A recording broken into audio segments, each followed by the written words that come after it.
This is Robert Langdon. I teach symbology. The suspect called him. From the author of the Da Vinci Code. He wants me to locate an ancient portal. We have to finish this, or my dad is dead. Dan Brown's The Lost Symbol. Streaming now with new episodes every Thursday. Only on Peacock. Hey there, MuggleCast listeners! I am back to inform you of some excellent news. GoDaddy.com is having better deals than ever. For only $3.59 a month for 12 months, you can get GoDaddy.com's Economy Package. With 250 gigs of bandwidth, 5 gigs of storage, and up to 500 email accounts, you can get your own website up and running with success. And as usual, enter code MUGGLE, that's MUGGLE, when you check out, and save an additional 10% on any order. Some restrictions apply. See site for details. Get your piece of the internet at GoDaddy.com. Because hell has officially frozen over, yes, Eric Skull is hosting, this is MuggleCast episode 95 for June 17th, 2007.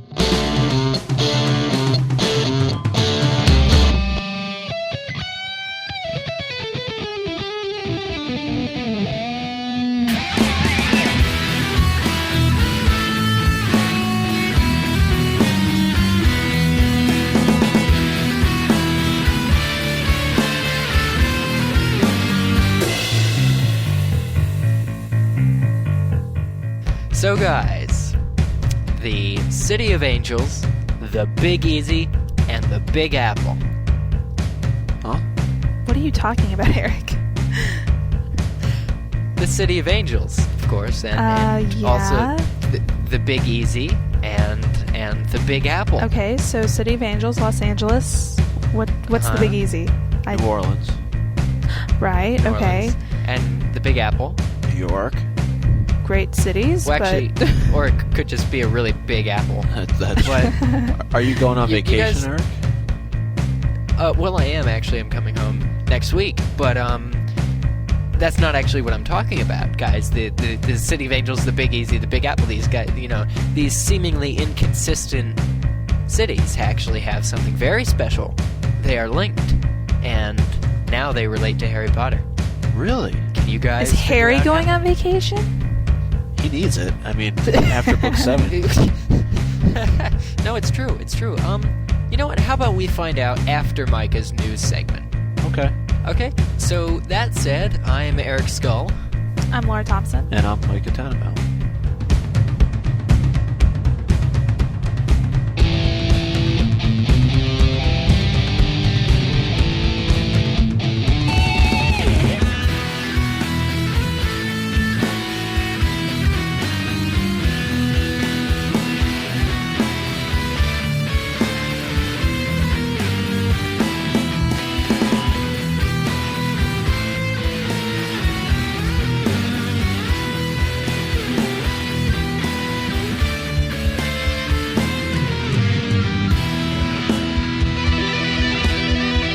On Thursday, J.K. Rowling announced plans to embark on an open book tour of the United States. From her news section, she said, "In October, I will be touring the USA for the first time since 2000. The tour will include 4 events, 3 to be held for school children in Los Angeles, New Orleans, and New York City, and 1 event in New York City for any U.S. Harry Potter fan who wins a ticket through sweepstakes to be held by Scholastic, my U.S. publishers. At each event, I will read from the Harry Potter and the Deathly Hallows, the 7th and final book in the Harry Potter series, answer questions about the entire series, and sign copies of the latest book.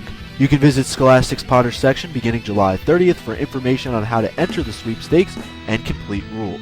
And J.K. Rowling has been busy on her website. She updated it earlier this week with a 3rd part of the WOMBATs. According to the site, the Grade 3 WOMBAT is the final examination and the most difficult. Not only is the subject matter much more advanced, but the examination is also more stringently marked. Certain answers will lose you marks, so choose carefully. Hopefully, you guys all did better than I did.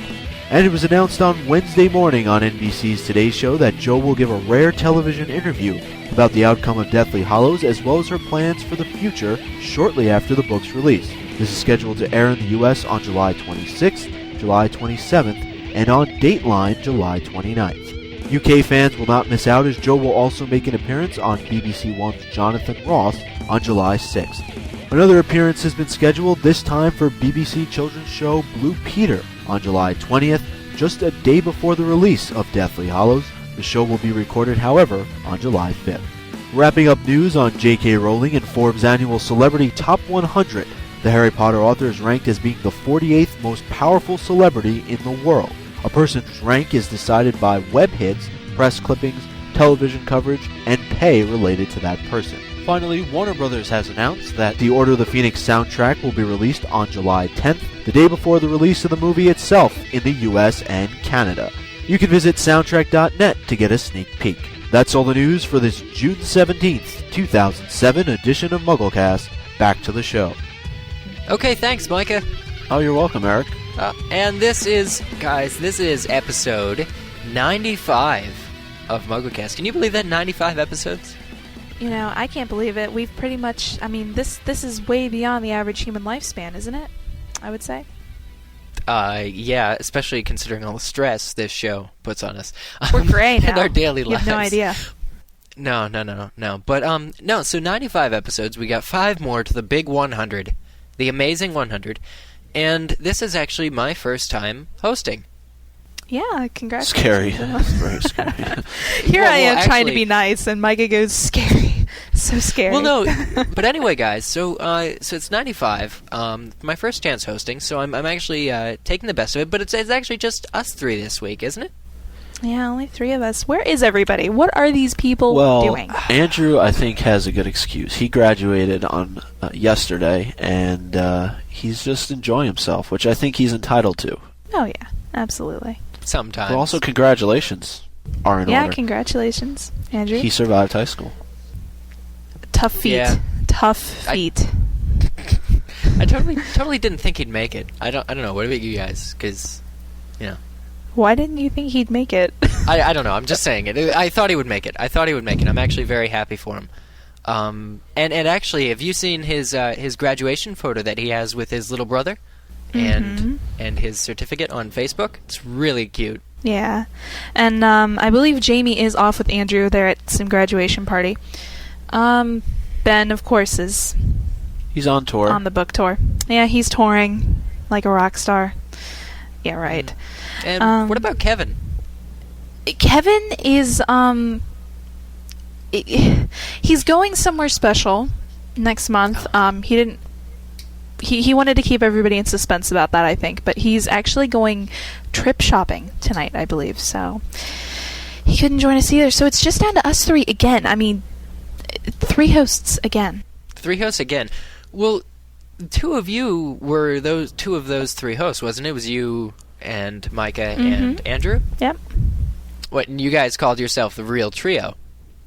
Yeah, so this is the fake trio, everybody. The fake trio? Or aren't we like, can we be like cooler, like the stupendous threesome or something?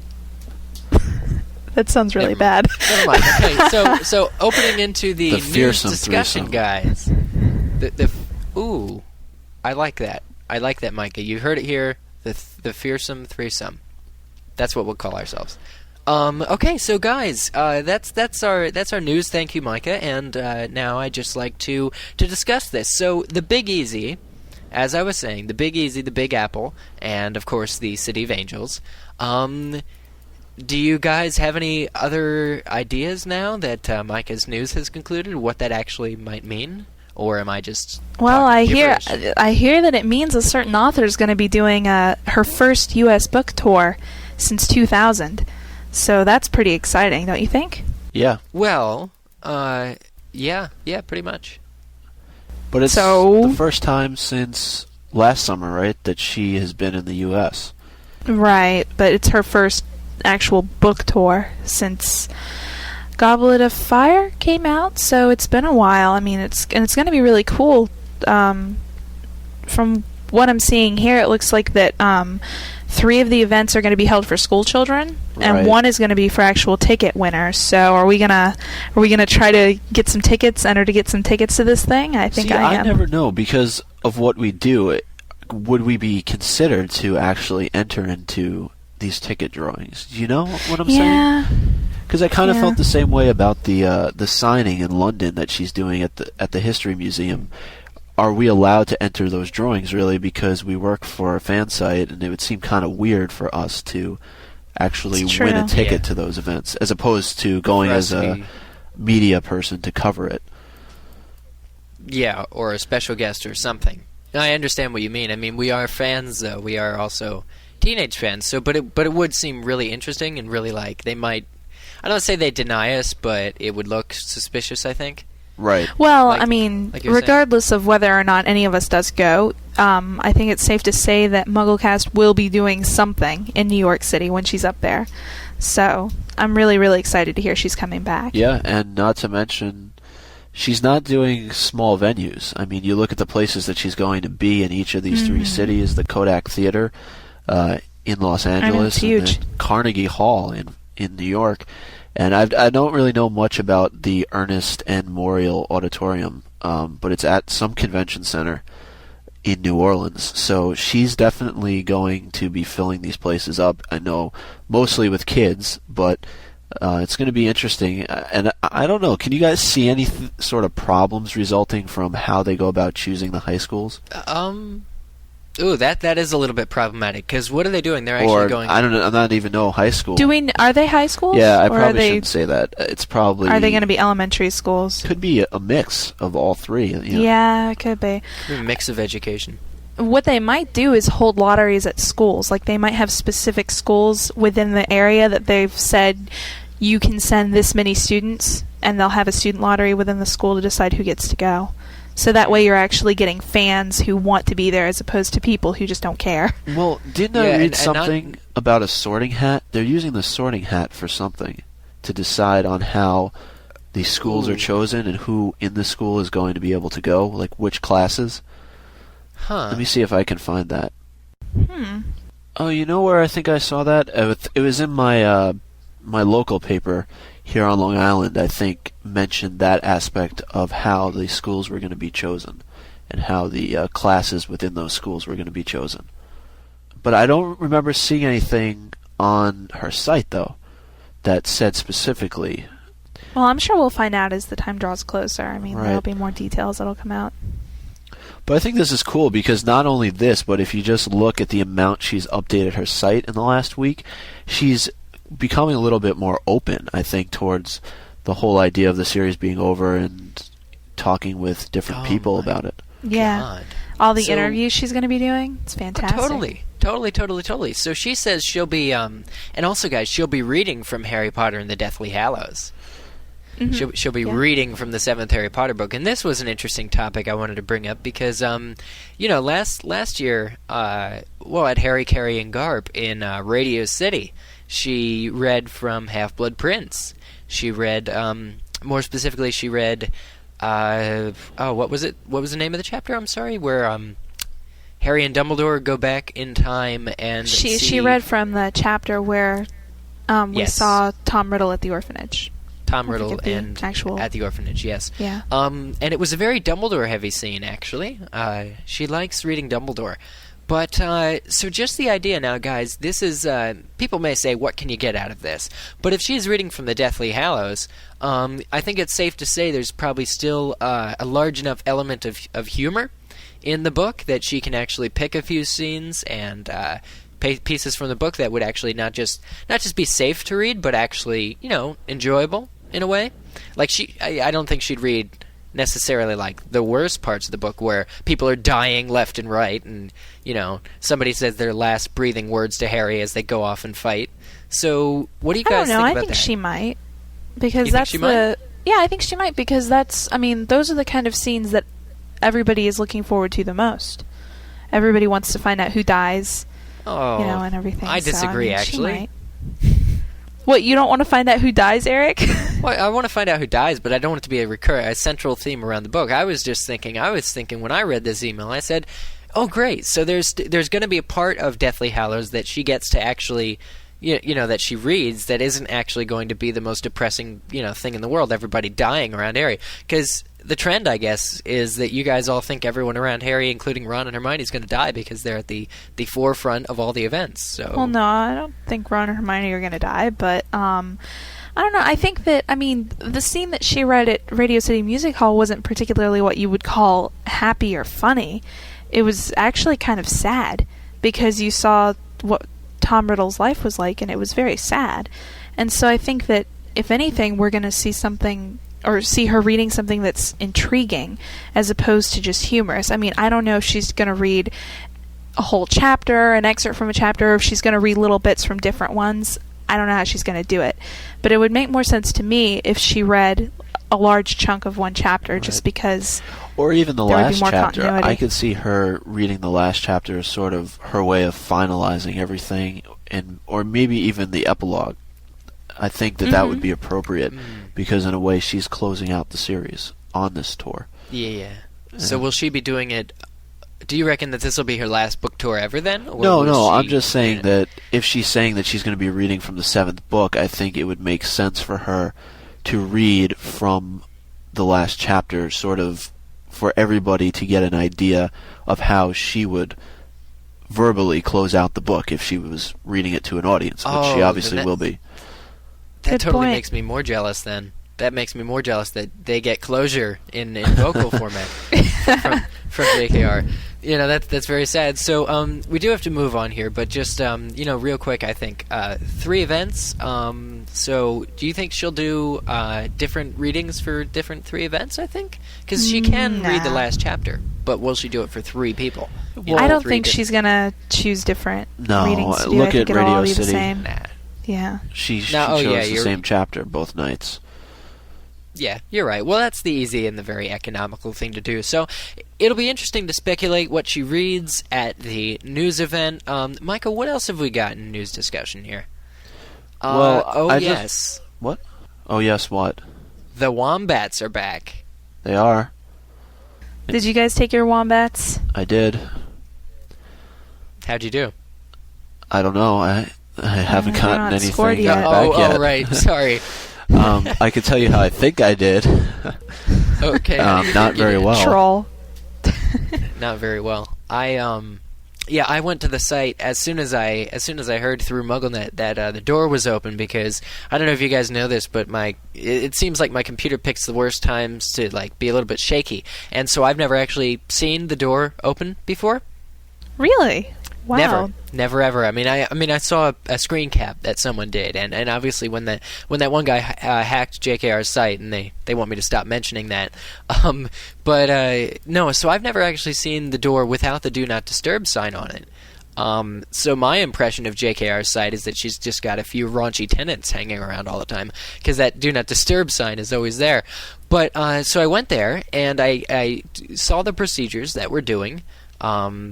That, which we'll talk about, how to get into the door. And I tried to take my WOMBATs, but actually I discovered that it's now level 3, the hardest level of WOMBATs. And I actually, me not having taken the first 2, decided that actually it would be out of my league, and I didn't want to embarrass myself. So I didn't actually take the WOMBATs. Oh, okay. So you didn't actually take any of them at all? No, I haven't. No. I haven't. Okay. I would have liked to, but then I came on JKR's site and I saw that it was, level 3, the hardest, most difficult, not just a Harry Potter quiz, but you will need to have your wit about you. And I was thinking, okay, I don't have my wit about me. I don't even have a firewall that works. And I actually broke my firewall trying to allow Joe's site to pop up, so I don't really know that I'm in a good situation. But what about you, Laura? Did you take him? I did take it, and it was somewhat difficult. And she did remark that there were actually questions this time that you could lose points if you got them wrong. So yeah, I'm certain done. answers that you lost more points on. Hey, Micah. Oh yeah, that's right. You could actually lose points this time around for that's actually what discouraged me. So, Micah, what were the questions like? Can you release any of that information, do you think? Yeah, sure.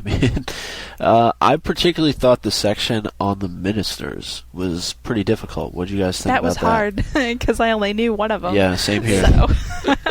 Although somebody They was quizzed you on telling the me ministers? that based on the timing, you could figure out some of the others. Yeah, there were some of them that you could kind of glean some sort of idea, how they matched up, just because they had one that was something about activist rights or something, and that might have gone along with the minister who was in office in the 60s or 70s. So that's kind of how I thought overall, of it. I thought it was really difficult. It was hard. Because she always throws in those questions, too, that say, in your opinion, and you always wonder, well, if it's my opinion, then why isn't it the right answer? Yeah. That's entirely true. So that's a little strange. But how long did it take to get the Wombat results back the first times? Week, maybe? Yeah. Once she closed the door. Yeah. Yeah. She's running out of time, too. I mean, what do you guys think, though? Do you think we're going to get something as a result of our results on the test? You think she's going to put something up? Well, you're Maybe. getting the results. Yeah. What do you mean? People I'm who sure only that she's scored- going to do something. No, she Yeah. wouldn't do that. I think that if you took it, you get some sort of prize. But what kind of intrigued me most about the Wombats was that you had to put the symbol together that appears on the spine of the book to access it. Yeah, So, guys. You guys and MuggleCast listeners, you know what we're talking about now, don't you? By now, the symbol, The symbol. the symbol. I believe we've had 4 episodes now just it's a titled discussion on the it. symbol, just titled the symbol, and it's the one we always talk about. If you don't know what we're talking about, it's on the spine of the UK edition. Yeah, it's it's like the a little triangle, little the circle, line and through the it, line. little circle. Thank you, Laura. And so yeah, guys, what do you think about that? What do you have to do, Laura, to get the?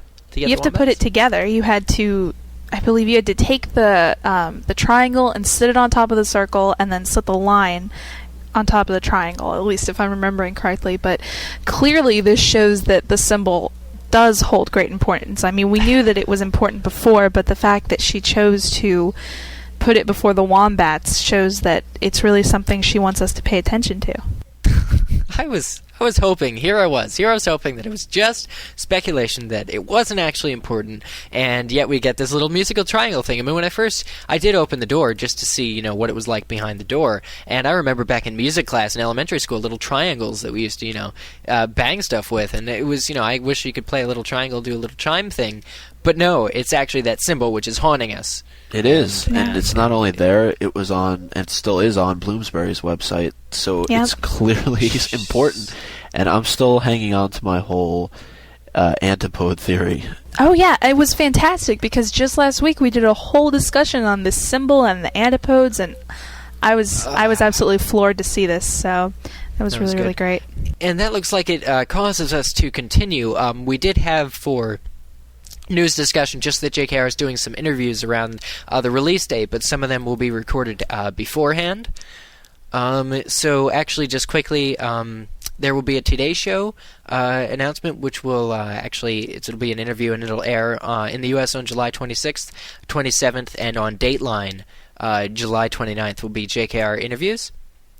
So actually, now let us continue past news discussion to current announcements for this week. First of all, guys, the little bit of a membership thing that MuggleCast had going for now, Pickle Pack, is actually now closed. Registration is closed for at least a year. It'll be another year. Registrations are going in the Disney Vault here, folks, and actually, I wish we kind of had another week, because I had a few things planned for advertising, but actually this is... you missed your chance. It was actually the 16th was your last day to sign up for Pickle Pack and receive any video blogs once a week, as well as other things. So, sorry guys, we're going to try and accommodate whoever didn't sign up in other ways, but mainly your time is up. Yeah, but I mean, for those of you who were getting sick of us advertising it, it's over now. You never have to hear about it again, so...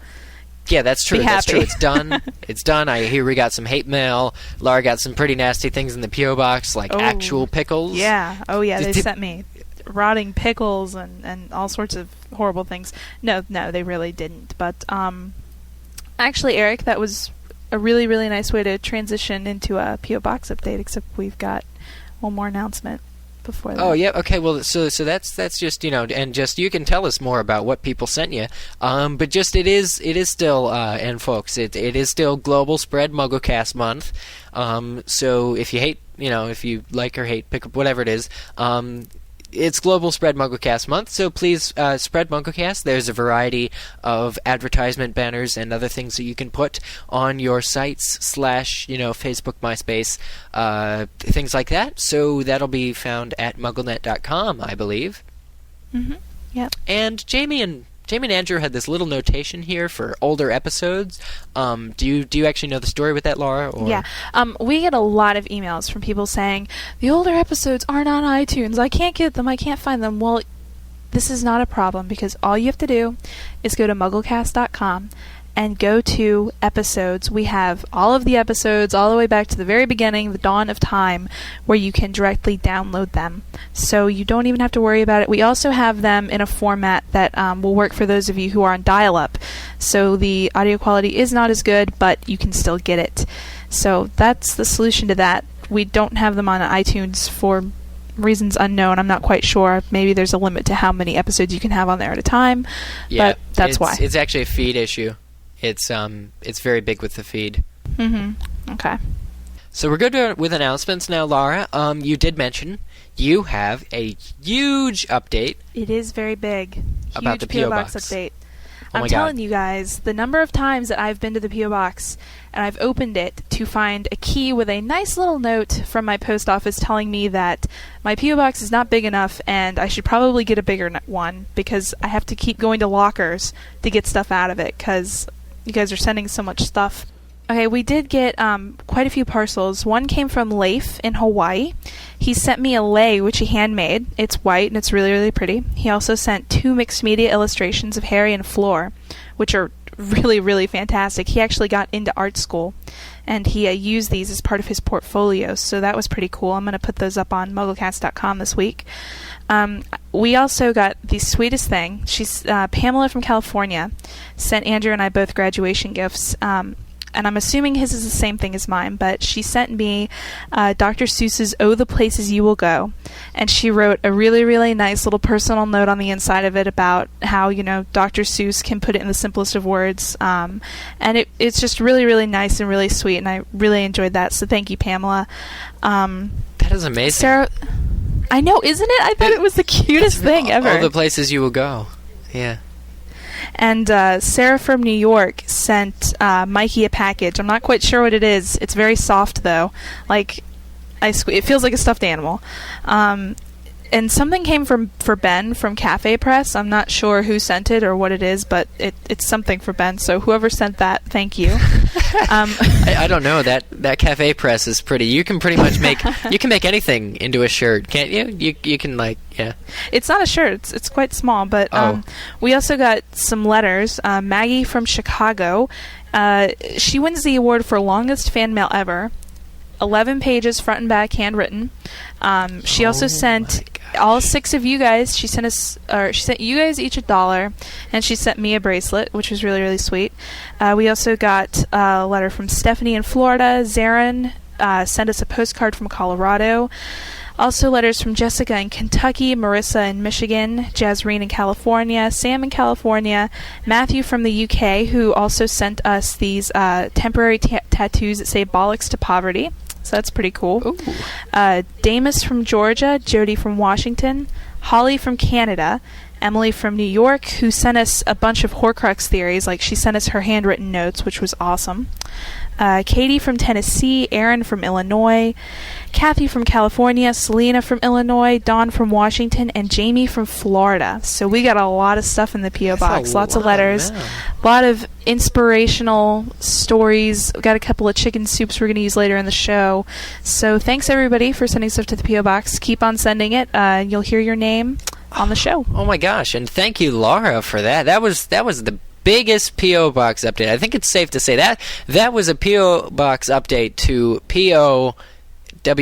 them all, really, because that was just really good. Haha. So that was really good, Laura. Thank you for that. And I know we'll do it at the end of the show, too, but could you just do the P.O. Box address, actually, now? Sure. That's going to be P.O. Box 3151, Cumming, Georgia, 30028. So, mail stuff. Brilliant. Okay, please. So did you guys talk about Podcast Alley at all? No, but it's when not. You were in the announcement. It's not the beginning of the month, though. I know it's not the beginning of the month, but we're third right now behind Free Talk Live and Keith and the Girl, and I just wanted to encourage people to go out and vote for us.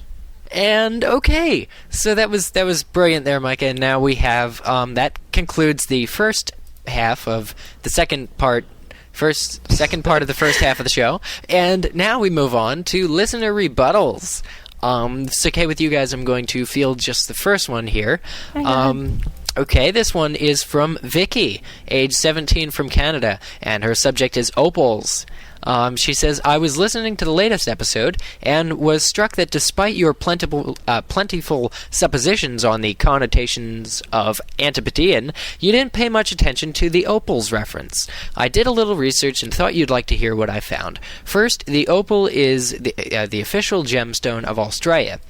Second, in England during the Middle Ages, it was called Patronus Fearsome.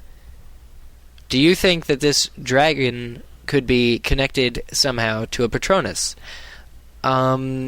Okay, and also helping them flee Dementors, perhaps. Patronus Fearsome actually means patron of thieves. Do you think that if the trio were stealing something from Gringotts, that this could place this scene in the context of being a getaway from that episode?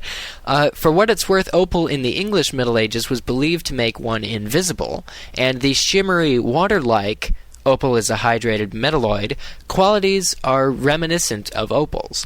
Do you think that the dragon has some powers of invisibility, or maybe a connection to James Potter, who left Harry the cloak?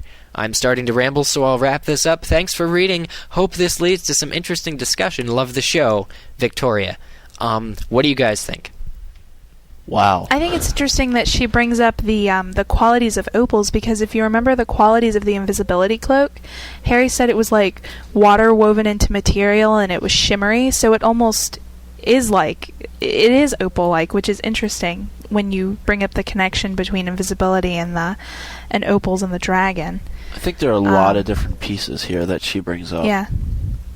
The first one, though, the one I like, though, is it being the official gemstone of Australia, but then again, that fits in with the whole name of the dragon itself, talking about where it's found and things like that. So I'm not too surprised that it is the official gemstone. Some of the other stuff, though, I'm not too sure about. The whole Patronus Fearsome, to me, seems probably more like a little bit of a coincidence than anything else. What do you guys think? Because patronus actually means fatherly, doesn't it? Or about the fatherland regarding that? Like, patriotism, patronus, isn't that the... Well, I'm studying English, so I should know. But, actually, okay, so... Well, what I picked out of it was the opals, actually, guys. This isn't actually... And I just discovered this the other day. This isn't the first time, nor will it be the last, that we've heard the word opal. It was actually the name of a prominent chapter in Half-Blood Prince called Silver and Opals. Do you guys remember this? It was wasn't it the opals that hurt Katie, I believe? She had the opal necklace. To say the least. I wouldn't even call it hurt. They would have killed her. They would have and she became deranged and went 6 feet off the ground, and it was really, really, really kind of a scary scene in Half-Blood Prince. And that was actually from the opal necklace, the necklace of opals, which seem like they're, if anything, incredibly powerful. What do you guys think about that opal necklace? It's actually, now we're seeing opals might be something dangerous. In fact, very deadly. I think opals are simply powerful, and I think that you can use them to your advantage, to be good or to be bad. I don't think that they're inherently good or evil. I think that we're seeing that they could be very powerful, though. And what led me to find it, actually, I have to tell you guys this because I thought it was cool. There's actually the opal necklace, which is in the book said to be from Borgin and Burke's, is actually in Chamber of Secrets, I believe. When Harry when Harry goes to, and it's very carefully worded. I had previously misread this, so I wanted to clear it up. But in Chamber of Secrets, when Harry's in the Borgin and Burke's scene, J.K.R. writes about a hangman's noose that he sees, or Draco sees when he's looking at the stuff. And right next to it, she alludes to a necklace. Actually, she says there's a necklace of opals, but she says it has claimed the lives of 12 Muggle owners to date. But actually, I think she was talking about the opal necklace, and I had already thought that she was talking about the Hangman's Noose this entire time. But if you read closely, I think it actually is a necklace she's talking about that has claimed so many lives. Yeah, I think so. I think you're right about that. So this necklace has been here since book 2. It's in book 6, and now we have this Opal Clue. So that was really startling. Mm-hmm. And do you guys know, isn't opal a birthstone? I'll look it up right now. We'll find if it's a month. Yeah, it's October. Oh, it is? Okay. Well, thank you, Not if Micah. that means anything, but... Yeah. Oh, wow. October is Halloween. Though that's very close to November. But... And September, yeah. Yeah. No, I mean Halloween, Micah. Halloween, No, October I understand. 31st is Yeah. pretty much... Okay. Well, September. What do you guys think about the invisibility part of this, where she talks about how in the Middle Ages it was believed to make you invisible? Could they be escaping from someplace? If you look in Fantastic Beasts, there's a character called a demiguise, is it, Laura? And it actually says that that's actually what composes part, at least, of an invisibility cloak, some of the material. Yeah, it's fur is used. It's like a fur. So this whole liquid, flowy material, and I'm in a kind of silk blanket thing myself right here because it's quite cold out. It's winter time when we're recording this, and I'm just thinking that it'd be really interesting if the dragon had any other kind of part in either invisibility cloaks or being elusive, or just the very idea in this in Vicky's rebuttal that says maybe they're fleeing the scene. What do you guys think about that?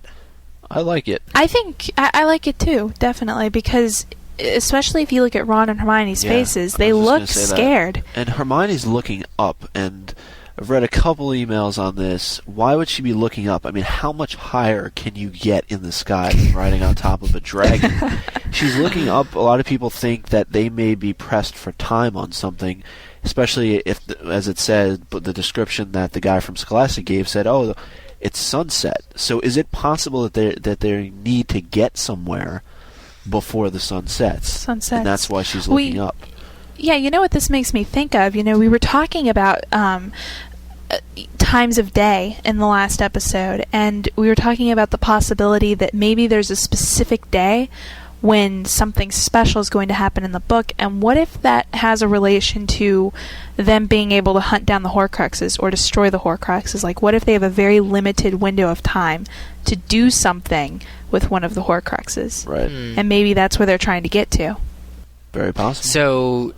So would that be like Voldemort only allowing his Horcrux to be found at sunset or something? Something like something like that? Yeah, possibly maybe there's some kind of illusionment charm put on one of them, and Oh, to say the least, it could be, based on the intensity of the other Horcrux booby traps, it might even be worse than illusionment. But I think if Jamie were here, and we have to move on to other rebuttals, but I know if Jamie were here, he might bring up The Mummy. And did you guys see the movie The Mummy, where the City of the Dead is actually just automatically appears to them as like a mirage type thing when they're standing in the desert? Yep.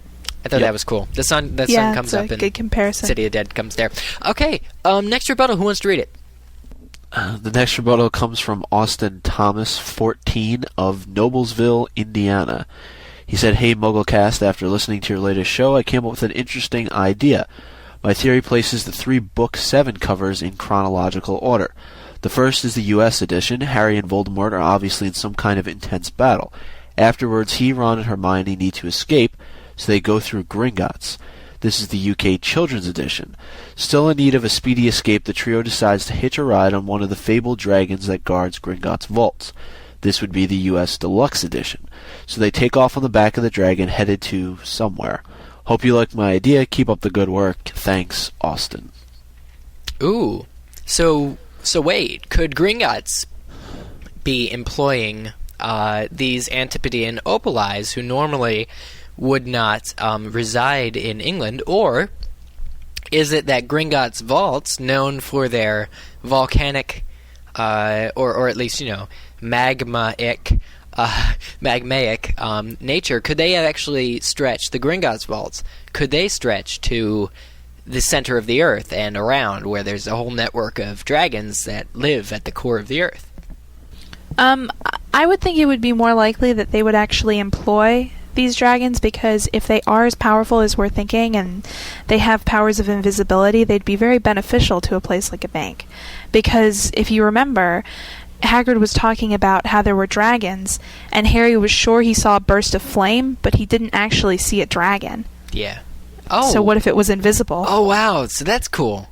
So, oh my gosh, wow. So that's, actually, if you think about that, if this is true, we have JKR in the first book 10 years ago writing something that is actually humorous writing for, you see that Harry just happens to see he could swear he sees a burst of fire as he passes, and it's funny that, the possibility that there's dragons. If a dragon was actually staring him in the face, it just, blew smoke the other way, but was invisible and was an opal eye, this is just cool.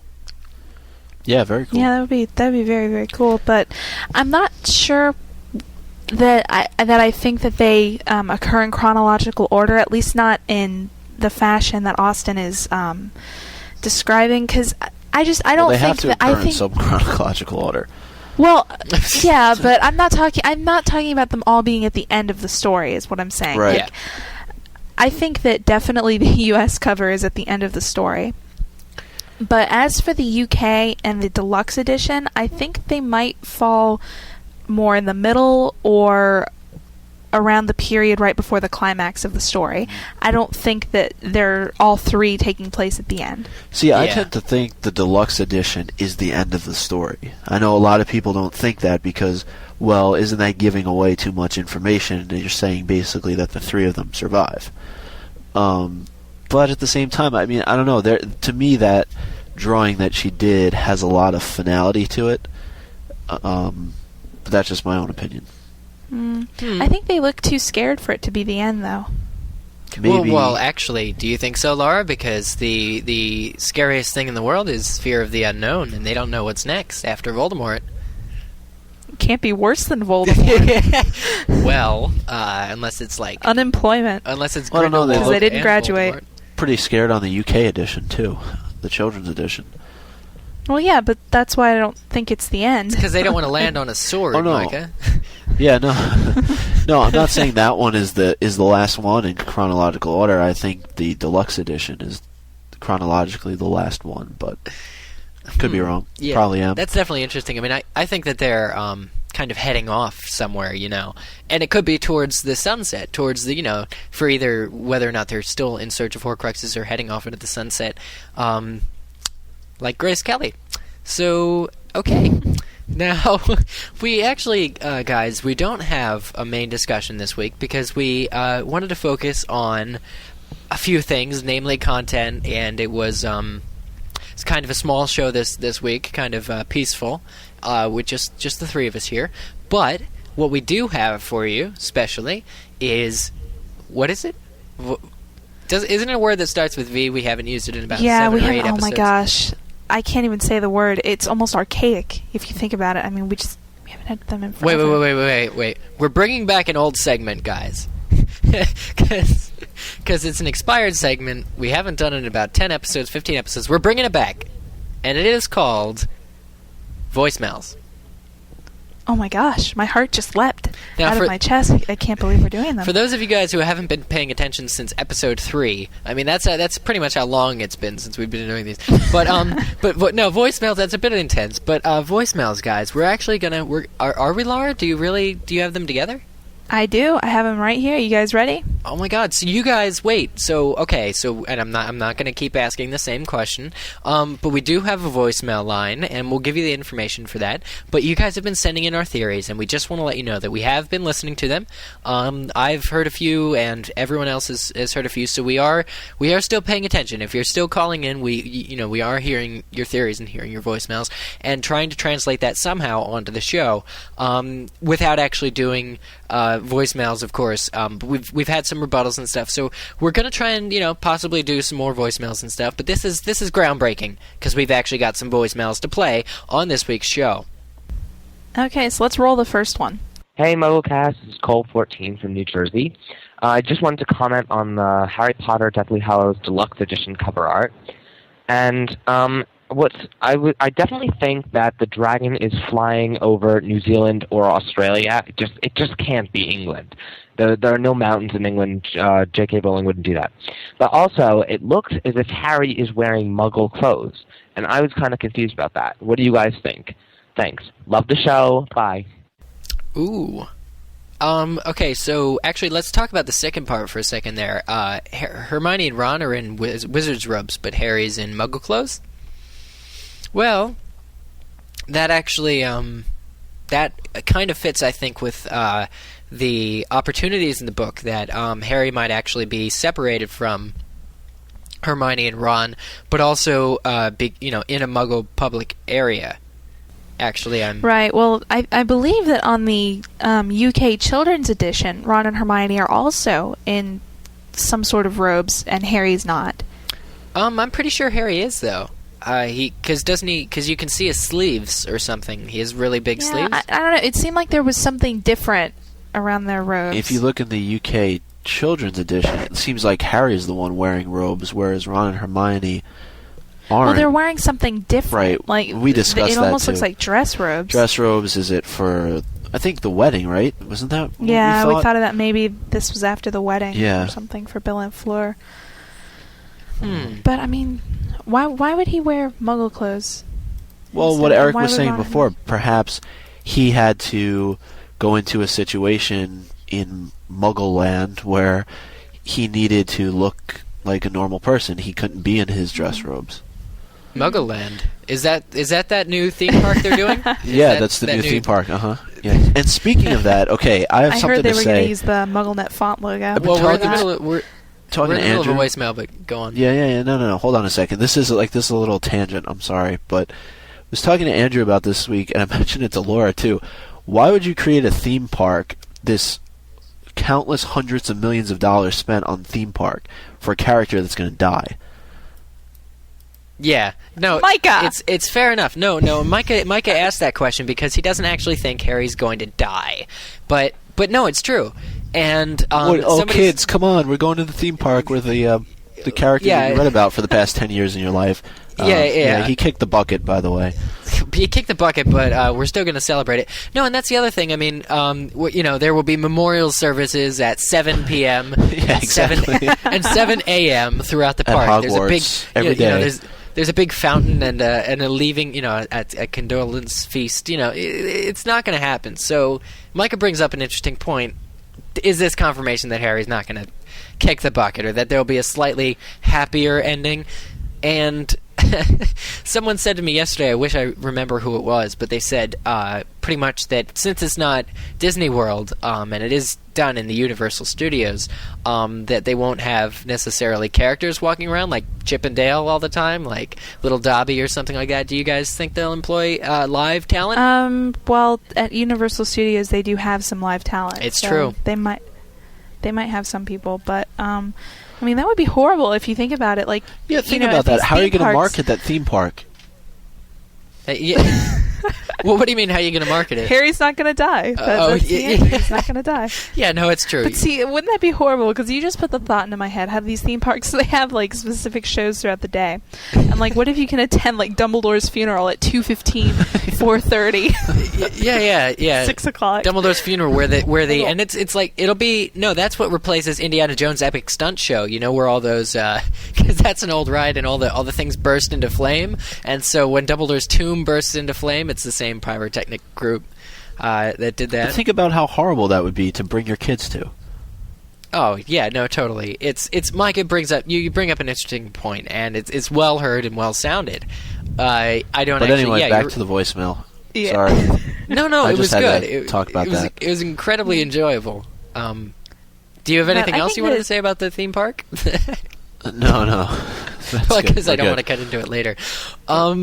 Okay, so I think you guys are right in saying that they probably get separated at some point. in the story. Maybe they meet back up. Like maybe they get separated for a good amount of time and then they meet back up at this point. They were pretty set at the beginning of the end of Half-Blood Prince, telling him that they weren't going to let him go and have at it alone. He was going to have them by his side. So unless, like you guys said, they get separated somewhere. Well, it's interesting too because if you think about it, and I've mentioned this in the past about hearing once that there was going to be a pretty big Muggle side of events taking place in Book 7, like the Muggle world might actually find out about the wizards in if there's a large enough bang. Now, I don't know exactly what your ideas are on this, but I, for one, remember in Book 1, McGonagall said, wouldn't it be nice if on the very day that Voldemort was defeated that the Muggle world actually knew we existed, because I'm a little bit tired of all this secrecy. It could have been a very nice, ode to what would actually happen. Well, apparently the Order of the Phoenix is teaming up with the U.S. military. I don't know if you heard that. Yeah. Did you guys see that earlier today? Fox and Friends? Ben and Emerson were on. Mm-hmm. Yep. Yeah. Oh my gosh. Yep. I don't even want to reference that. So thank you, Micah. You saved me. You saved me for doing that, guys. Ben and Emerson were on TV, and you can check MuggleNet for that. And okay, so this whole Book 7 Muggle thing, wouldn't Hermione and Ron, and I'm thinking about this, but if they're on this journey that's going to take them through various countrysides, various places in the Muggle world, couldn't Hermione put on Muggle clothing? She has Muggles for parents. She knows just about living with Muggles as Harry does, and Ron certainly isn't too ignorant to it. Couldn't they just wear Muggle clothes the whole book? Or I mean, they do in the movies. It's that they do in the movies. But couldn't they actually in the book? Well, what if it's a rescue type mission that Harry's on there? Maybe he has to go and save them. Maybe they're taken from him. Maybe they were at school. You never know. Anything is possible in that situation. Yeah, and Eric, it was interesting that you brought up possibly Muggles finding out about wizards because on the Wombat, Joe actually referenced the Statute of Secrecy that was put into effect to keep Muggles from finding out about wizards. And one of the questions was, what do you think is one of the worst pieces of legislation for the wizarding world to date? And that was an optional answer. And so I'm wondering if that's the correct answer. Wait a minute. Maybe it's better for Muggles to know about wizards. No, because then they'll be wanting magical solutions for all these things, like foot fungus. Well, is people have that to such learn a bad that thing? foot fungus. Just you need to leave if you don't clean your feet, and if you But seriously, actually, Micah, now I see what you were saying about what do you think is the worst piece of legislation, and it's a multiple choice answer question. No, and Laura this said that, but yeah, that was me. Well. Oh, wait, no, Micah, didn't you say that you didn't like that it was a multiple choice answer? Oh, that it was optional. Yeah, like so you said that, but then Laura just said that. Yeah, okay. So so Micah, what you said about it being a multiple choice answer on your opinion, and Laura, you guys are right. That's kind of, especially on a Wombat test where you can lose points for answers. What do you think? And then having. But yeah, I reckon that was actually the Statute of Secrecy would be the worst piece of legislation. But it could possibly be explored in the book. Well, I mean, some of the other answers, too, they were kind of stupid answers, like letting house elves be free or something along those lines. And it was like, I don't really see how that would affect the wizarding world at large. But really, the only answer there that would affect the entire wizarding world... Yeah, would be the Statute of Secrecy. So I thought that was... I don't know if I chose that, but... Statute, as it were. Probably well, not. Micah, at least you're being honest, probably not. So if they're in a wizarding setting, and that's true, they could have been pulled. I just think it would be, it's not that difficult, or it doesn't seem to be that difficult with, at least I guess in the movies clouding my mind, for them to all don Muggle wear, just so they don't get looked at. Just in the rare case... Even if they're in front of wizards understand wizards dressing up as Muggles. Muggles don't understand people running around in robes. Believe me, I know. So, so guys, this is you don't think they could just put on a pair of shorts or something? They're actually in their robes, which I find interesting that Harry is not. Well, to be honest with you, as a Muggle, I'd find it a little bit more odd that there was a dragon flying above my house and then people walking around the street in robes.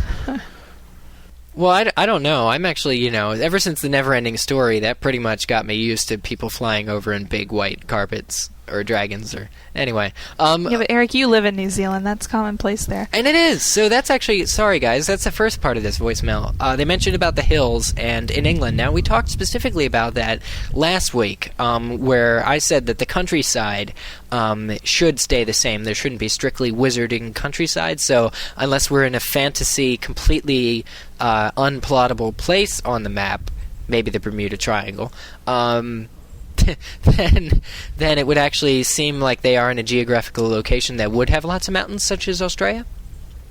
There you go. Yeah, I mean, and Jamie even confirmed that there's really no countryside that looks like this in the UK. So, and I liked Eric's idea earlier when you were talking about possibly Gringotts. We know there's all those tunnels down there. Is it possible at some point there's a place where you can, I guess, enter or leave from another area that would take you to another part of the world? You know what? That's what happened when the Gringotts goblins tried to dig a hole to China. That's what all of us wanted to do as children. Well, no, and guys, remember, not remember, but actually, have you guys seen, now this is a stretch. This is really a stretch. I'll be very happy with you guys. Have you seen the sequel to Mortal Kombat Annihilation? Yeah, I've seen it. Yeah, you know that system they used to travel through the core of the Earth? Yep, yeah. Yep. Absolutely. They have this system of tunnels that are just, you strap yourself to a big gyroscope, I believe it is, or it's something along the same lines where you're strapped in and there's a sphere that's around you and it just transports you really fast through these tunnels that go above some lava pits, some expired lava pits. Just basic idea. That and the movie The Core, which is cool. But you guys think that that's actually possible and that's what JKR was alluding to?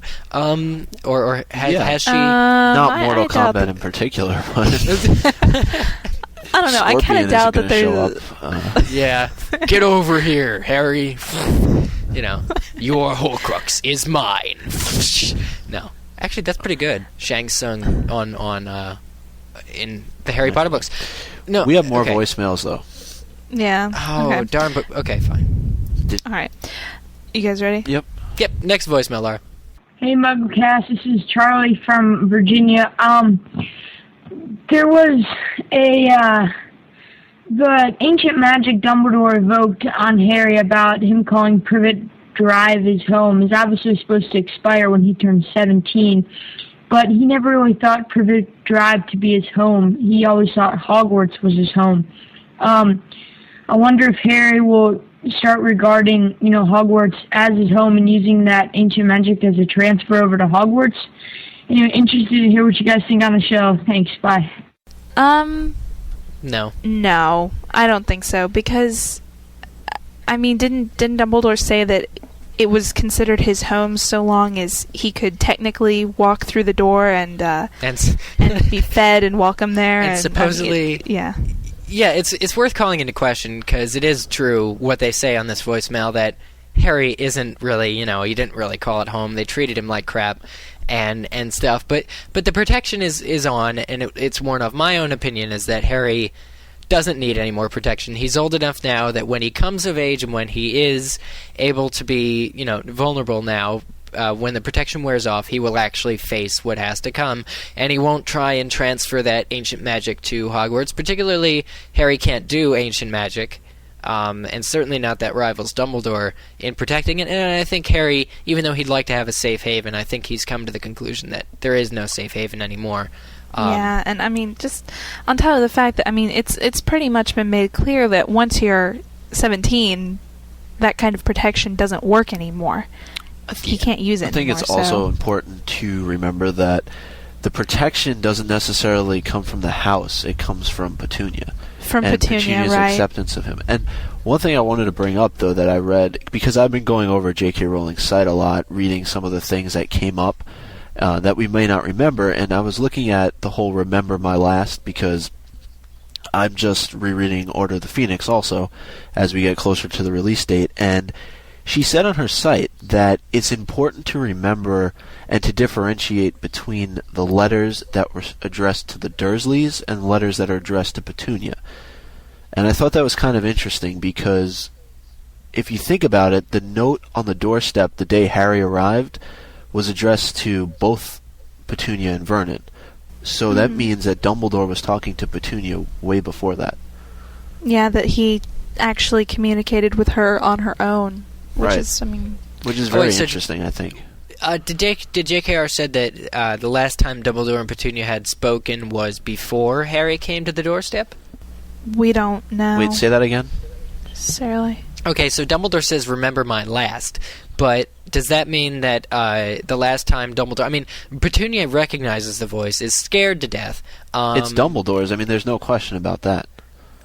No, I'm not questioning if it's Dumbledore's. I'm saying, when was the last time that Dumbledore would have spoken to Petunia? Does it have to be before Harry came to live at Privet Drive? Or was Dumbledore a little bit more in contact with Petunia throughout the years? I think he contacted her before Harry showed up on the doorstep. I don't think there's any question about that. I mean, how else would she have been accepting of him? Well, no, she could have. I'm saying he could have contacted her before Harry, but when Dumbledore says, remember my last what is still a question. And does that mean that Dumbledore... Like, are you against the idea that Dumbledore contacted Petunia while Harry was living there? I don't know. I think that we can definitely say he contacted her before Harry lived there because McGonagall even said whenever, Dumbledore said he wrote a letter, she said, how do you explain all this in a letter? And obviously you can't. So clearly Petunia knew about the situation before Harry got there. That makes sense. He may well have contacted her over the years, but I don't think it really matters what he's referring to. Basically, from that message, we know that they've been communicating just amongst themselves without Vernon involved.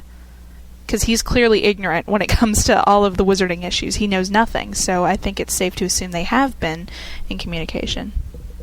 Hold on one second. I'm looking it up right here. I have it. Okay. So we'll just check, because I think it would be interesting if Dumbledore was still contacting Petunia sometime during Harry's childhood. I mean, 13 to 16 years is a difficult time. It's a huge amount of time to not go in contact. Okay, here it says, what did Dumbledore's howler to Aunt Petunia mean? He says, she says, Dumbledore is referring to his last letter, which means, of course, the letter he left upon the Dursleys' doorstep when Harry was 1 year old. But why then, you may well ask, did he not just say, remember my letter? Why did he say my last letter? Why, obviously, because there were letters before that. Okay. She said, now let the speculation begin, and mind you, type clearly, I'll be watching.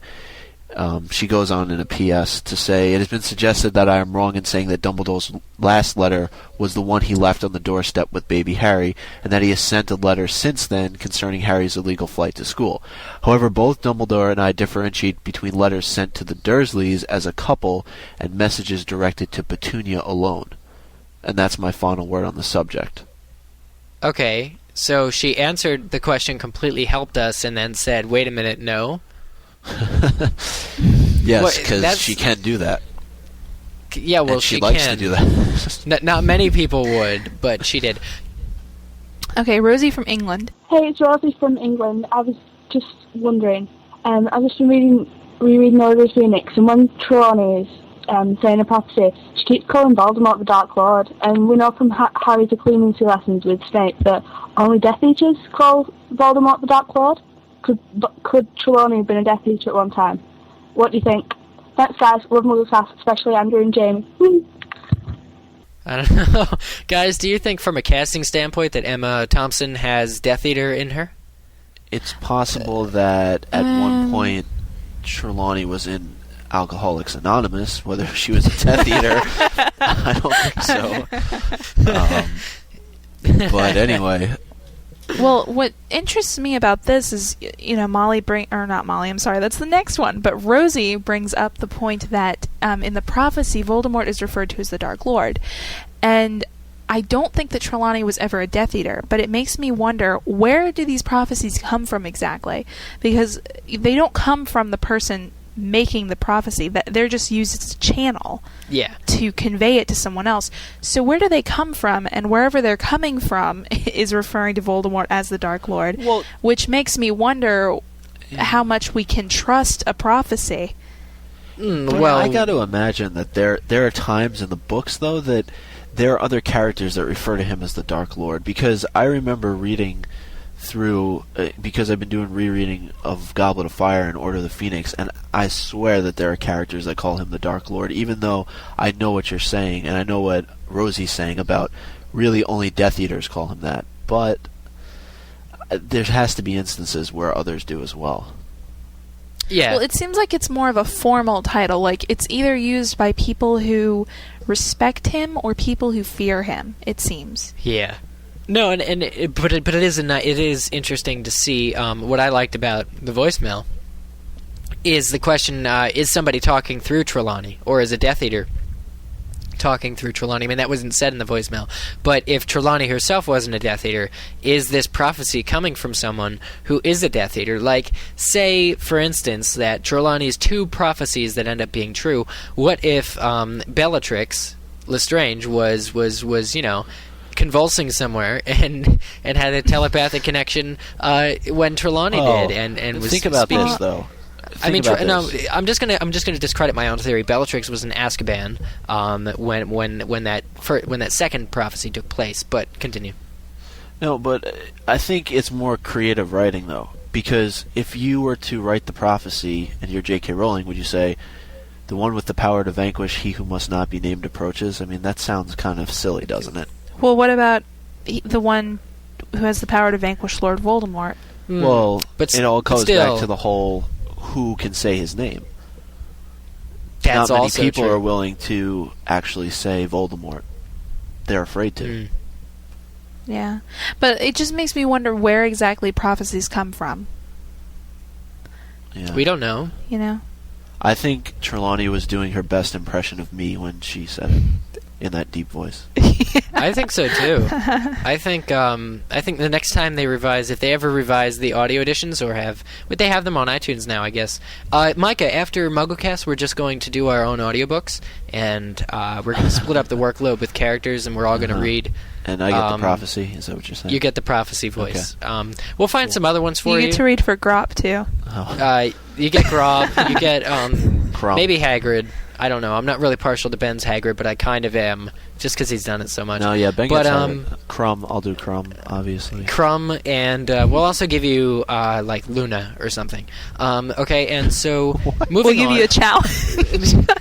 Next voicemail, please. Wait, did you guys have anything else about that? Or? No, that's All right, good. next voicemail. Hi, MuggleCasters. My name is Molly. I'm 14 and I'm from North Carolina. I was just rereading Half-Blood Prince, and I have a question for you guys. On page 436 of the U.S. edition, Harry and Dumbledore are watching Tom Riddle and Hepzibah Smith through the Pensies. Hepzibah shows Voldemort Hufflepuff's cup. She mentions that the cup has, quote, all sorts of powers it's supposed to possess too, but I haven't tested them thoroughly. I just keep it nice and safe in here. I was just wondering what kind of powers these might be. You guys are all awesome, but Andrew and Jamie, you're my favorites. Oh, and happy birthday, Andrew. Thanks. Bye.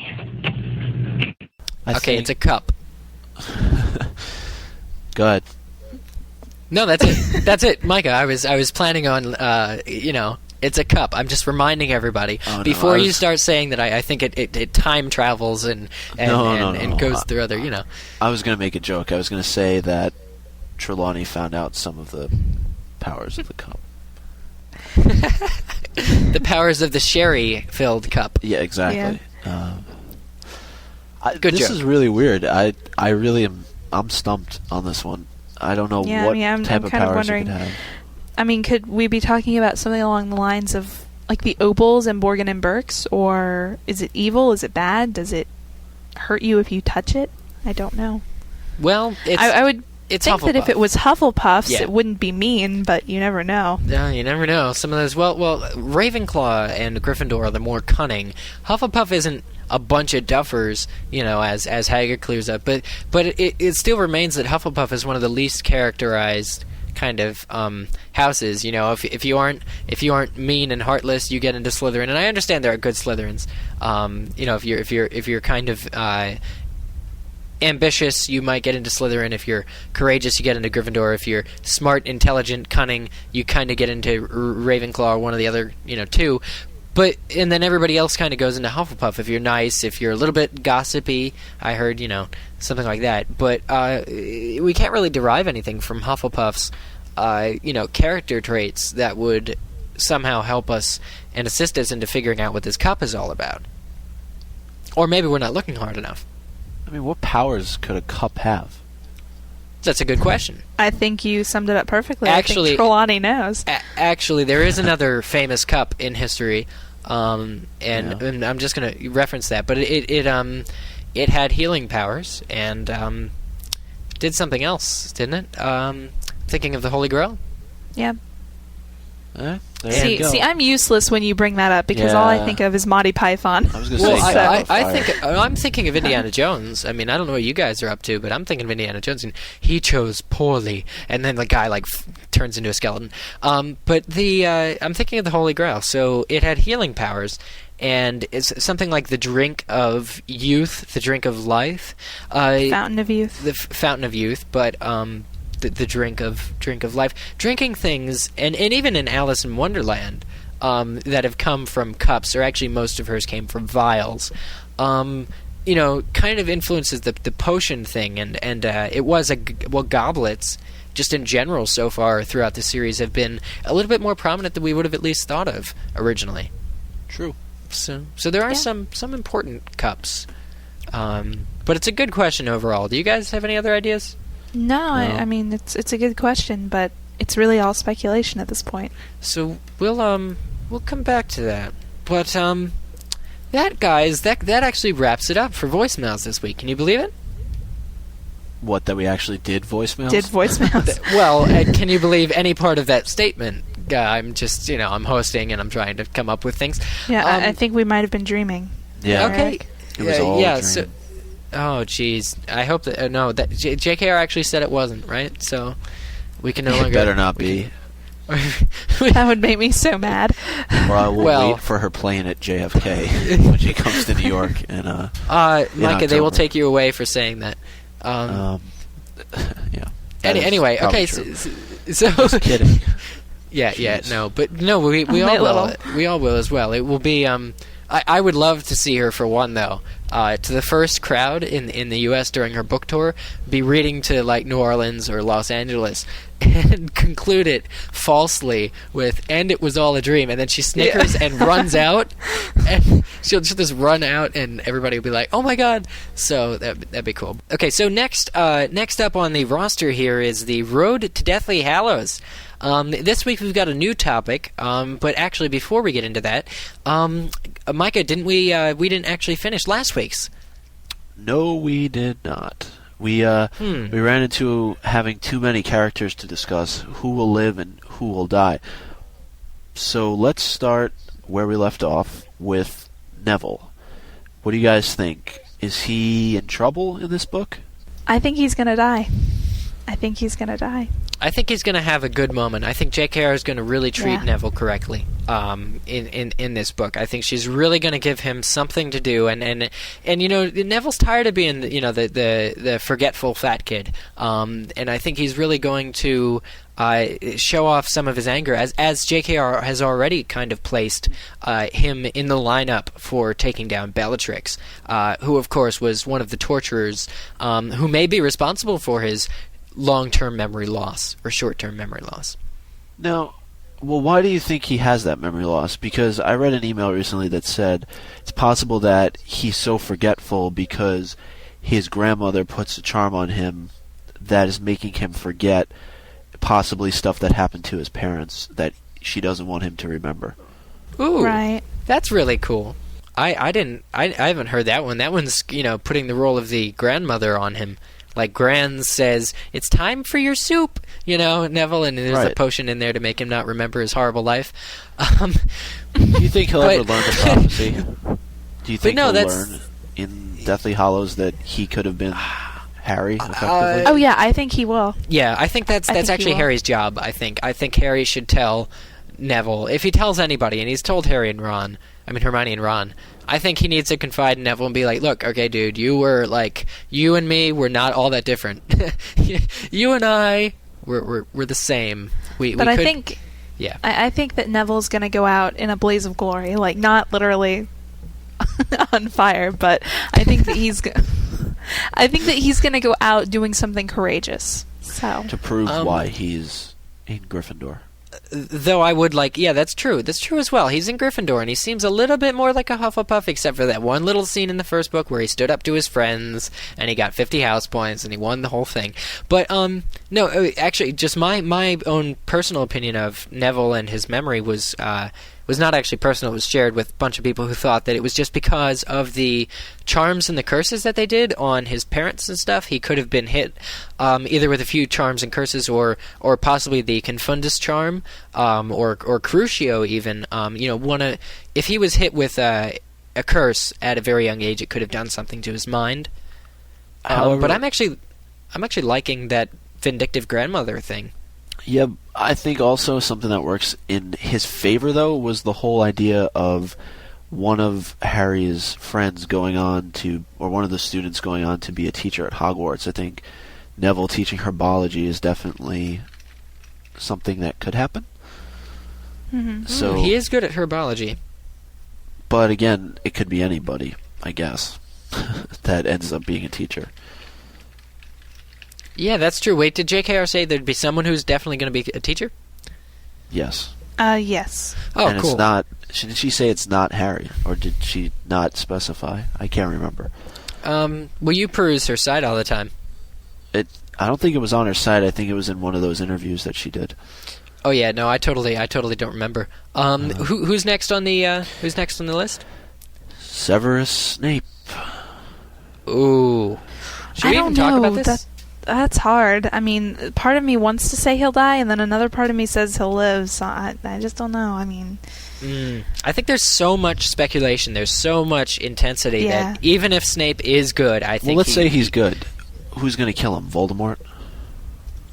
I think Voldemort would kill him if he was good. I think he would. I think Snape should survive something from Voldemort. I think that would be cool. I mean, but like, I guess Snape survives from Voldemort in one way, which is that if he is good, he has tricked Voldemort and apparently done something that makes him so vulnerable that he kind of makes up for that person he killed. If he's evil, who's going to take him out? Harry? That's the other thing. Well, Harry, you saw how Harry fared. Even though Snape was teaching him at the very time, he couldn't even utter the word that he wanted because Snape would take him out. I mean, it's true that Harry will get some more training, and I'm not going to, I don't want to generate impressions that he won't be fit, but Harry's got to take on Voldemort. That's pretty much good enough. I mean, that's hard enough to do. Taking on full-grown adults. What if somebody else takes Snape out? Actually, possible. Remus and Snape never, childhood kind of rivals. I never sensed any animosity between them, though, really. There's not as much. There's not. I mean, and Remus even says to Harry, I really can't fault the guy because he made my Wolfsbane potion when he could have left me to some very awkward nights. There is an animosity, but they do know each other and they do know the history of each other and they've been connected in the past though. So I just that's what struck me. Okay, but Draco is up after Snape. I think he'll live. Live in regret in some way, possibly? Yeah, I mean, I think he's definitely going to live. I don't know if he's going to end up choosing a side. I sort of see him as kind of more of a problem to both sides, like because he won't choose one, and so instead of trying to be beneficial to one or the other, he'll just be more of a problem. Could indecision get him killed, though? It could, but I don't know. I just don't see. I mean, I just don't see the point in him dying, really. I mean, yeah, I mean, there's been some allusions to his weakness and his inability to handle at least Voldemort, but that was probably, I think that was just to serve the other plot, for Book 6, and possibly that Draco himself was going to go up against Dumbledore. We've seen he can't do that, but I think what Laura was saying, and there may be too many tragic heroes in this whole story who, reveal themselves to be good but then die. Well, Laura brings up a great point, though, and this kind of goes back to what she said last week with Ginny, and that is the death has to be meaningful some way to Harry. And I don't know that Draco kicking the bucket would necessarily be meaningful to Harry at all. Yeah, I don't think he would really care, to be honest. Now, Wormtail. Wormtail's gonna die. I think he's gonna die. I think that's a no-brainer. I think he owes Harry a life debt. I mean, or Or keep going. I'm just gonna do this I'm just saying that obnoxiously. he owes Harry a life debt. Well, and, how so? How do you think that's going to be repaid? With his I think life? he's gonna die. See, it's so directly interesting because stepping in front of something or giving up information and dying as a result. Yeah, possibly. I mean, either of those ways, but it's just there's no doubt in my mind that he's gonna die. I mean, I feel it. Wormtail, you feel it one in your thing bones. that is possible, though, that I don't know if we've really discussed this, is that Wormtail knows where in Godric's Hollow Harry's parents lived. And he's technically... would he still be considered the secret keeper?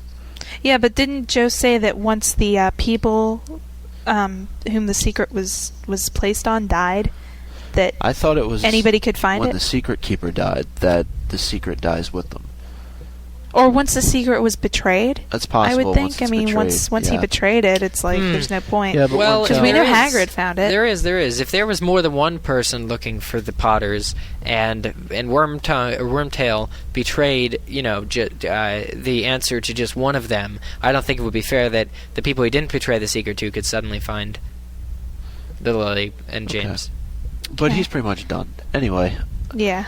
These next couple are interesting. They're actually couples. Petunia and Vernon. Yeah. Oh, they're gonna live. I don't really see where their importance is going to stretch on. But will after they Harry see the gets error lost of their ways? Will they be like, Probably you know what, not. you freaky folk aren't so bad. Like maybe in Star Wars with the Ewoks, and they're all thinking you Ewoks aren't so bad. Will Vernon be up next to a cuddly never mind. House elf? No, I don't think so. Yeah, never mind. No, well, I'm not just gonna- saying. Perhaps what happens is that Harry becomes of age, and automatically, right after that happens, 50 Death Eaters descend on Privet Drive and basically storm the house. Is that a possibility? That'd be cool. Do the Death Eaters know about that protection? No, but They Voldemort should. does. He said it in Yeah. the graveyard in Goblet of Yeah. Fire. He knew the protection that was placed on Harry. Old Yeah, and magic, even if he didn't- magic he should have known about. Something Oh like yeah, that. that's pretty cool. Yeah, I think it's good to know where the enemy is, and he may have tried to set foot on Privet Drive once or twice. But so I think Petunia. I was in the Petunia area. More so could and be in. Petunia could be in danger. Ding I dong. think more so than Vernon. Yep. Yeah. What about Lucius So they and may- Narcissa? Oh, Sorry, good go ahead. question. Now, I was. Do you guys think that that Vernon might be like, oh, thanks to Harry, in the end or something? Maybe a little bit of a thing. Not even, Yeah. like leave us alone now. No, Yeah. I don't think so. Okay, sorry, Mike. I think he'll always hate him. What now? Okay, I have something. This just popped into my head. I'm sorry, but what do you think if the book ended with Vernon going to work and sort of those weird people he saw on the street, Wandering around in cloaks. Yeah. Oh, that'd be cool. happy No. because Voldemort was gone? Well, that would actually be cool. Just That on would tie it together from the very beginning. That would be really cool if he went to work, on a normal day, and it's not like it was all a dream or anything. But it's not like he wakes up and goes to work. But he goes to work on the future day, and they're all celebrating. Yeah, I know what you mean. That's cool. Okay. Wouldn't it be even cooler though? Sorry, and I'm just because you said that. This. Wouldn't it be even cooler if they find out about the Wizarding World, and wizards and Muggles are living side to side? Jump about 2 years in the future, and Vernon goes to work one day, and there's people with tails everywhere, and there's like bats flying around in the sky. Like what if there's a third civilization that just exists, and there's I don't know, Yeah. Eric. Okay, so Lucius and Narcissa. I think Lucius will die. See, I'm of the mindset that Narcissa dying would cause Draco to side with the Order. Yeah. What's the point? What's the literary value of killing Narcissa? I mean, she's Draco's mommy and all, but Draco pretty much makes his own decisions. He's a responsible young man. I don't think he likes his father very much, though. No, but I don't know.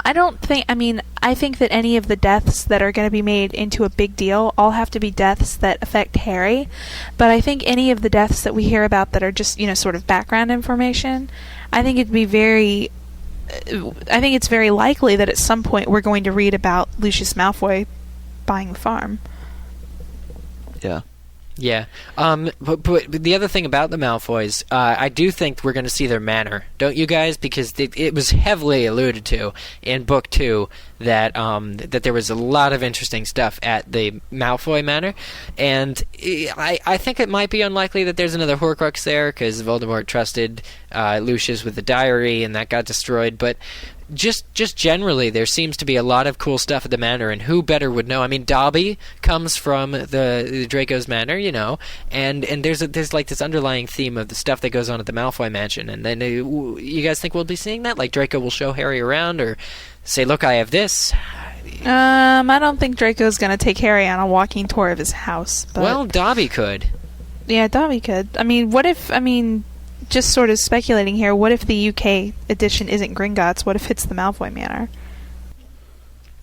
Yeah, so they're under their drawing room floor then, when they fall into the sword. Okay. You forget the sky. Okay, another couple here, okay. Mr. and Mrs. Weasley.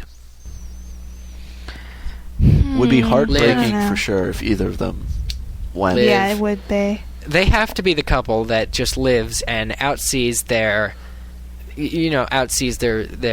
kids. No, not outlives their kids, but they have to be the couple that with the Weasleys. And I just came up with this idea last week. It just hit me. The Weasleys, there's 7 of the children, so I thought that none of the Weasleys, including Ron, would die because there's 7 of them, and that would just be cool reinforcement of the number 7.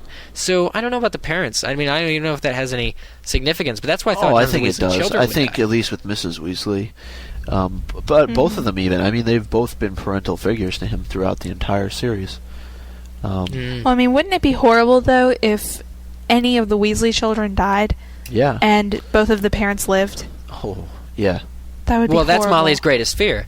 Right. Yeah. Is outliving any of her kids, and it would actually suck even if Molly died. It would be bad thing because she was like not necessarily the voice of reason, but she was just another parental voice. It's just more people with voices over what Harry should do with his life, and more of his guidance figures are just getting snuffed out, and they no longer have a voice. And it's like Harry's completely not on his own to serve the plot, but just on his own to the point where it's like desperate. Like, come on, he has absolutely no one who can give him any more advice anymore. They all died.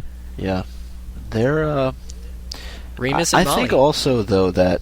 And this may be a little hard to prove, but I think it's possible that Hermione's parents could be in danger. Why? I just don't know. I see them as easy to get to and using them as possible bait for something.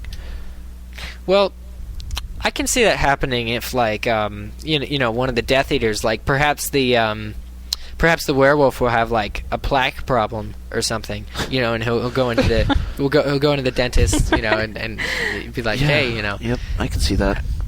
Definitely. I have this molar, and it's it's canine. Have you ever seen the horror movie?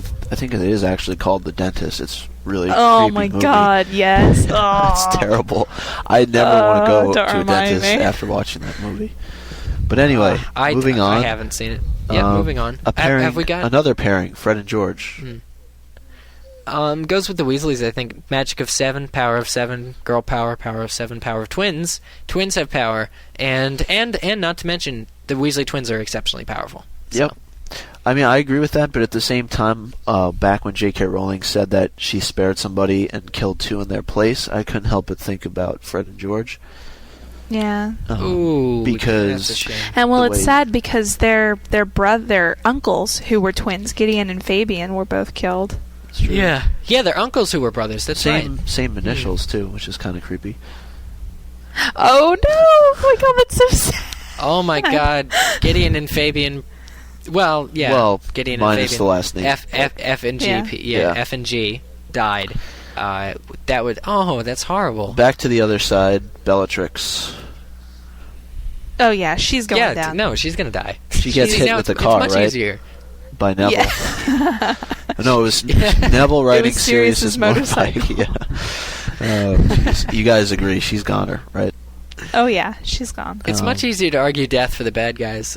Do we think any of them are going to live? I mean, well, actually, sorry, I just thought of Wormtail. Wouldn't it be fitting for him to serve the prison sentence that Sirius did? I mean, do you guys think with all his worst memories? I think that would be definitely more justified of an ending for him than just taking the coward's way out. Or dying. True. I mean, it's like Batman. That's what I mean. Batman doesn't kill people. He puts them in insane asylums. Right. So, I don't know. Okay, Professor McGonagall. Live. Live, but there was that strange animosity between Harry and her where he couldn't tell her any of that stuff about the Horcruxes, rightfully so, but I just don't know where that was leading. So I don't. Yeah, I mean, I think she should probably be safe, but what about Lupin? I think he'll live. Really? There's a lot of theories out there that all the Marauders have to die. Yeah, I know, but why do all the Marauders have to die? Because they're the forefront of the wizarding community, and they're with Harry, and Remus is Harry's guardian, Harry's would-be father, and everyone near Harry has to die so that he can complete his journey. Yeah, but see, the thing is, I Eric. don't think that everyone near Harry needs to die. I I think that there are specific people that it makes more sense for them to die. Like Ron and... No, I don't think Ron's going to die. I think Ginny's going to die. Let's stay off that Ginny, because that got would very serve touchy more last literary week. purpose. No, that's completely fine. But also, I don't think Lupin is as attached as Sirius or Dumbledore. Yeah, I don't think so either. I think he should be, though. I think he is, in a way, because if you look back on Prisoner of Azkaban, the best moments, besides that of Harry and Sirius at the end, were Remus and Harry and talking about his father and how... And you know, all those DADA sessions with warm fuzzy chocolate, it was not fuzzy chocolate. That's a little bit disgusting. But with chocolate, You find that when you clean out the movie theater, right? Yeah, no, I do find fuzzy chocolate as many. Oh my gosh.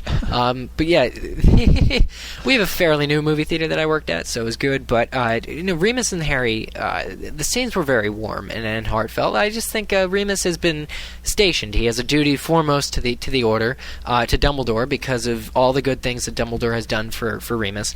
And it's a little bit dangerous because we have to think about it in terms of we've got a big werewolf on the loose, Fenrir Greyback. Who's going to take him out? It's going to have to be another werewolf. Bill is only half-face werewolf, and I think Remus is going to have to go up against Fenrir, I think, in the end. Yeah, I think he's going to take Greyback because who else is going to take out the werewolf? So I don't know if Remus will live or die. Okay. Well, but it's a good we'll question. leave it there. I will say, though, that I think, in my opinion, there's one good guy that I would like to see get it, and I don't really know if you can consider him a good guy, but Cornelius Fudge. I want to see him go. I want to see him go? Micah, I want to see him go? That's really intense, man. What did he ever do to you? But you know what it is? I'm rereading Order of the Phoenix right now, and just the fact that he doesn't believe anything it really annoys me. So maybe that's a little bit too harsh, but if he got, I don't know. If he missed a few fingers, it wouldn't. Yeah, it wouldn't be so bad. Snip a few of them off. If he had to go into see the dentist from that horror movie, I wouldn't mind too much. I have to rent this movie. The Dentist. It's next really week disturbing. It really is. It's so gross. Any kids out there that are listening that are under the age of 15, I would not recommend seeing this movie. Of 25, don't go see the movie. Yeah. But seriously, what were we just talking about? I'm sorry, Fudge. He's already lost his position as minister. Now, we really don't have any repercussions to see if he was actually upset about losing that. But you know what would be he's nice, pretty much though? been deemed If he was convicted of something and sent to Azkaban and had to live with Wormtail of being stupid for eternity. God, you guys are horrible. Okay. Convicted. He's an ignorant politician, but that's the allegory of it all. Yeah, we do need to wrap this up. I think that's it as far as who will live and who will die. And next week we're going to do, Laura, what? Where are the Horcruxes? Yes, where are the Horcruxes? Yes. Wanted to do them this week, but this got a little long. That is the most recent question, right? From Scholastic? Yep. Mm-hmm. From Scholastic. We may have another one next week. Do you guys know? Will you going to have a next one? Yeah, you get one every week. One every week? Okay, so we're kind of a week behind. We'll try and figure out a way to do that. Up. Next week won't be too long. I mean, where are the Horcruxes? We've already talked about this ad nauseum. So it'll probably be a fast one. We might combine two next week. And finally, for this show, we don't have a British joke as Jamie's not on, but we do have chicken soup. Chicken soup. This is the special P.O. Box edition, which I assume means that our chicken soups have come to us via post or OWL to our P.O. Box. Laura, take it away. Okay. Our first one comes from Selena, 12, of Illinois. She says, recently a friend of mine, age 12, passed away. It was really hard to get through because at night I would get sad or scared. Then, and I'm serious, literally a week after it happened, I discovered MuggleCast. I listen to you guys all the time now, and you guys are hilarious and you have amazing theories. Thanks so much for helping me. It has truly made a difference. It's really, really good to hear that our show is, helpful in that respect, because losing someone, especially someone that young, I can't imagine how difficult that is. That it's an outlet for people to just kind of get away from whatever the case may be, or the situation. That's stay what I strong. Originally, totally stay strong, and it's really good that you found Harry Potter, especially as a series, because we have shows like this. Not to toot our own horn, but we like being there for you. So it's good, and we're going to keep doing it for at least a little while longer. Another 200 shows, I think we can do. Sure. Maybe another not. 200 shows. Maybe not. Yeah. Let's make it to 100 first. Let's try that. Our next one comes from Sam, 13, of California, and she said, my older sister recently had a baby. The midwife wouldn't allow me to be in the room with my sister. I didn't want to be in there anyway. I could still hear everything from outside the room, and I was really nervous, but with my iPod equipped with tons of MuggleCast episodes, I was able to get through it.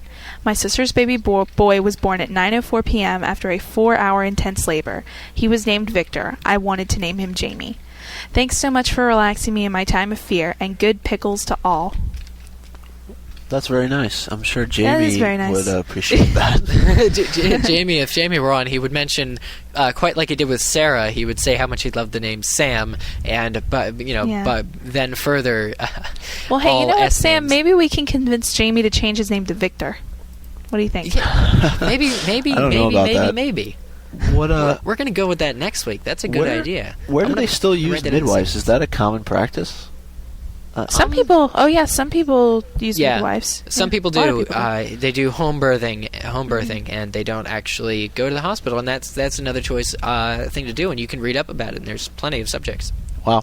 I mean, plenty of books. So people, I thought it was obscure at first too, but then I looked it up, and it's common practice. I mean, pretty much, it's just people want to birth from home. So, guys, I think that Victor comment that wraps things up this week. This was a great show. Lots of stuff. Fantastic. Lots of stuff. Yeah. But I think we got through it, and it's just the three of us, the fantabulous threesome. The fearsome threesome. Fearsome threesome. So that's us broadcasting to you this week. Just closing contact information. We did voicemails on this show for you guys if you're just waking up now that the music's playing again. Voicemails on the show. If you want to give us a call, you can in the U.S. at 1-218-20-MAGIC. In the UK, 020-8144-0677. And Australia, 028-003-5668. And so that's also check out our MySpace, Facebook, YouTube, Frapper, Last.fm, fan listing forums, and all that other information you can find on MuggleCast.com. And P.O. Box again, Laura? That's going to be P.O. Box 3151, Cumming, Georgia 30028. And of course, if you want to contact any of us, there's a feedback form on MuggleCast.com, or you can just email our first name at staff.mugglenet.com. That's brilliant. Brilliant. So MuggleCast at staff, feedback forum, stuff like that. Everything else, guys, that is it for this show, episode 95. Once again, I am Eric Skull. I'm Laura Thompson. And I'm Micah Tannenbaum. Thank you, and have a great night. See you next week. See you next week. 96.